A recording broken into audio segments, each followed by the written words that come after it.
In 1913, two tenement buildings in Dublin collapsed without warning, killing 7 people, and when investigators checked other buildings, they found hundreds more on the verge of collapse with families still living inside.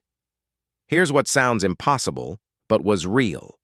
Between 1900 and 1916, 1/3 of Dublin's population lived in slums that were considered the worst in all of Europe, worse than London, worse than anywhere.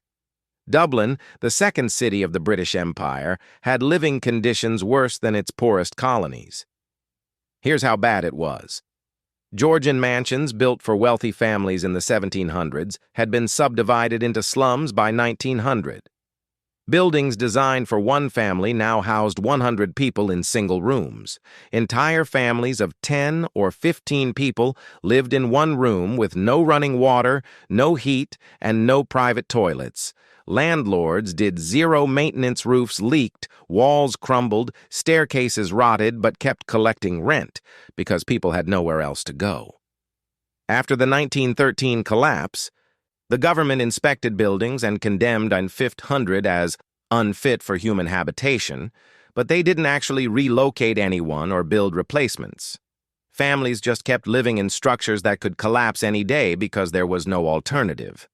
50 to 100 people shared one outdoor toilet. Water came from a single courtyard tap that only worked a few hours a day. Disease was rampant. Dublin had the highest tuberculosis rate in Europe. And rent consumed 30 to 50% of a worker's weekly wages, forcing families to choose between paying rent or buying food, never both. Here's what destroys the narrative that poverty comes from laziness. These weren't unemployed people. They were workers.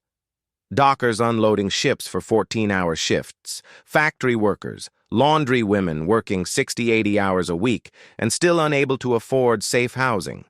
You could work full-time every day and still live in conditions worse than a prison cell. When James Larkin and James Connolly organized the 1913 Dublin Lockout, one of the largest strikes in Irish history, it wasn't just about higher wages. It was about basic human dignity and the fact that working people were living in buildings that were literally killing them while landlords collected profits and did nothing.